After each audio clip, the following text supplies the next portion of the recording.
Good morning. Today, I am going on yet another air travel adventure on Delta Airlines.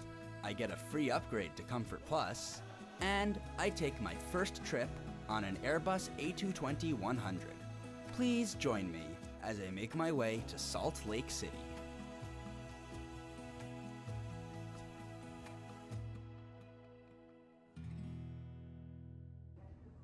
Welcome to St. Louis Lambert International Airport's A Concourse. I covered some backstory about this airport and concourse in a previous video linked here, so let's get to my plans for today. Today, I am flying on Delta Flight 2363 to Salt Lake City. This route covers a distance of 1,153 miles and is scheduled to take just over 3.5 hours from gate to gate. Interestingly enough, Salt Lake City, as of the time of this video's production, is still the only city Delta operates the A220 to from St. Louis. Not only that, no other domestic airlines that even operate the A220 have service to St. Louis, making this route the only way to get on one here. Given this fact, I have been quite excited about this trip for a while. As I make my way down the jet bridge, let's talk about the specific airplane I'll be flying on today. November 129 Delta Uniform is a 5-year-old Airbus A220-100 delivered new to Delta in 2020. Much like the rest of Delta's A220-100s, it is configured with 12 first-class seats in a 2-2 layout, 15 Comfort Plus seats in a 3-2 layout, and the remaining 82 main cabin seats also in a 3-2 layout. In total, that's 109 seats. Every seat comes equipped with seat-back screens, and there is free Wi-Fi and internet connection on domestic flights for SkyMiles members. The next closest aircraft in terms of capacity that Delta operates, the Boeing 717, has no such screens or free internet. This makes the A220 a tech wizard youth in comparison to the crotchety old man that is the 717. I got a surprise upgrade to seat 10A today, a window seat in Comfort Plus.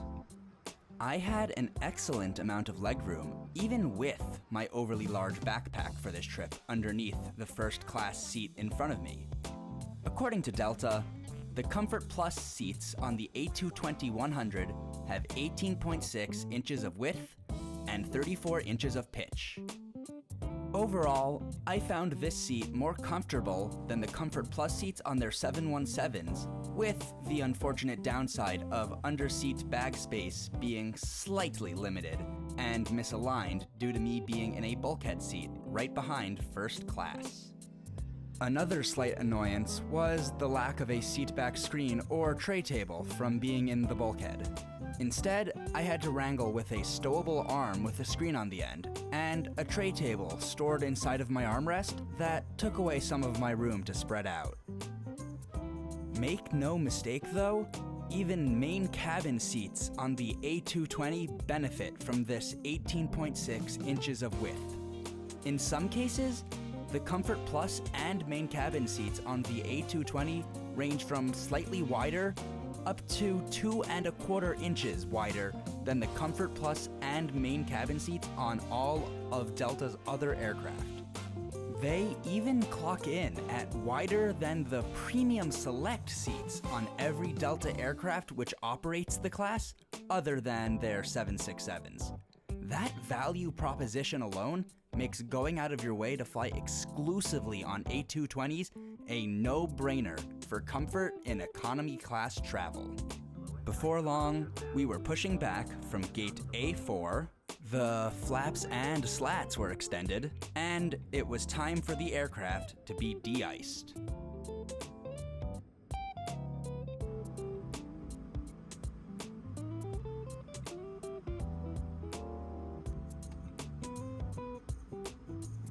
Taxiing and takeoff happened extremely fast, and there were no aircraft in front of us as we made our way to the runway.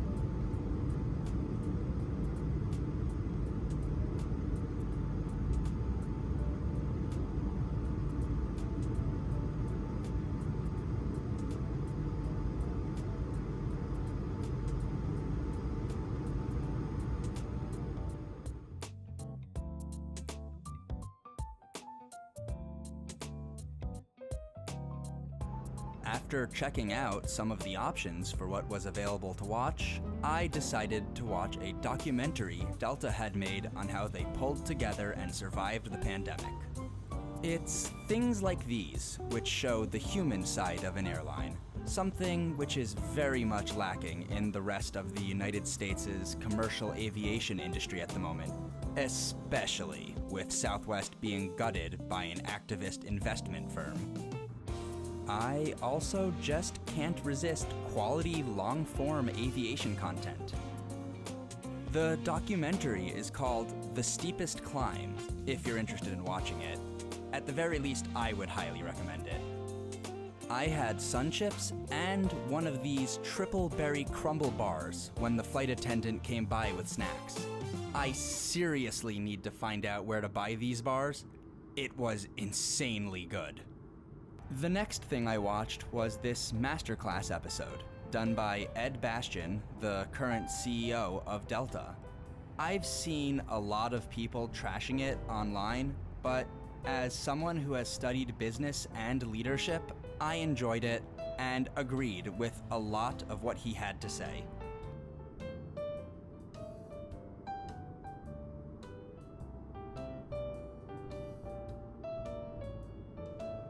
Unfortunately, my fun in the skies soon had to come to an end.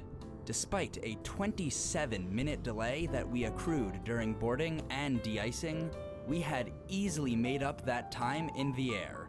Now it was time to descend into Salt Lake City, Utah.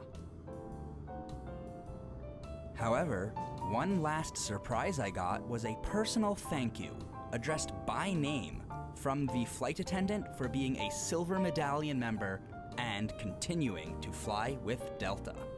I thought that was pretty cool, as I had never gotten that before and haven't since.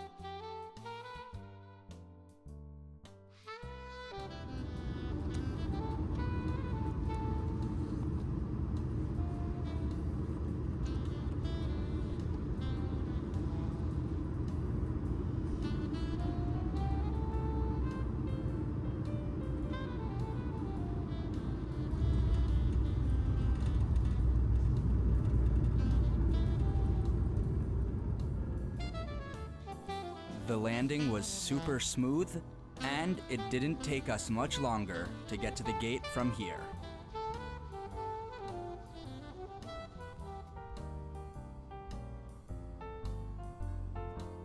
Let's talk about the cost of this trip and my earnings from it. The airfare for main cabin from St. Louis to Salt Lake City cost $260 before taxes. That means I earned 260 MQDs and 1,300 miles at the standard 5 miles per dollar, plus an extra 520 miles or 2 miles per dollar due to being a Silver Medallion member. Therefore, I earned 1,820 miles in total from this trip. Other than stopping to let a flight attendant know about some issues I had with my window shade during the flight, I was then off the plane and heading into Salt Lake City International Airport. I'm honestly not sure what that brief power outage on the jet bridge was from, and to be honest, I completely forgot about it until going through the footage and recording this voiceover.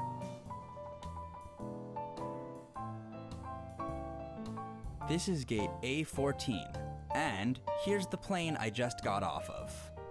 In addition, there was this lovely 737-800 bearing the SkyTeam livery sitting one gate over.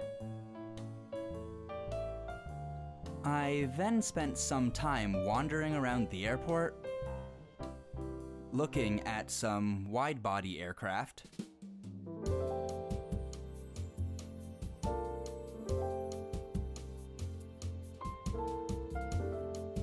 and admiring the completely new terminal they had built since I was last in Salt Lake City 10 years ago. I'm going to take a crack at rating this trip, and we'll try to use a consistent system across all future trips I take to ensure the comparability of the results. On a scale of up to 20 for punctuality, with 15 being a less than 30-minute delay, I'd rate this flight an 18. We had nearly a half an hour delay at first, but in the end arrived 3 minutes early. Seat comfort was 13 on a scale up to 15 within this category of seat. Obviously, comparing it to a lie-flat business class seat would make it score low, but among its peers in Comfort Plus, main cabin across Delta's fleet, and the US domestic industry as a whole, it was excellent due to its width. On food and drinks, I'd say it scored a 6 out of 10. Despite not taking advantage of it, Comfort Plus does get free alcohol. The snacks I got were great compared to what you'd get on Delta's local competitors, and that oat bar was delicious, but maybe I'm skewing downwards due to the first-class passengers being served hot meals right in front of me during the flight. Entertainment and Wi-Fi scores a 7 out of 10. The lack of a seatback screen in the bulkhead and having to deal with that arm wasn't amazing, and I think that had I not been in a bulkhead seat, it would have been an 8. The Wi-Fi also worked perfectly for the entire flight. The crew were extremely professional, and getting that personal thank you pushed them above and beyond. Out of 15 points, I'd rate them a 13. Value for money. Unfortunately, paying $260 for a main cabin seat to fly from St. Louis to Salt Lake City is a bit much.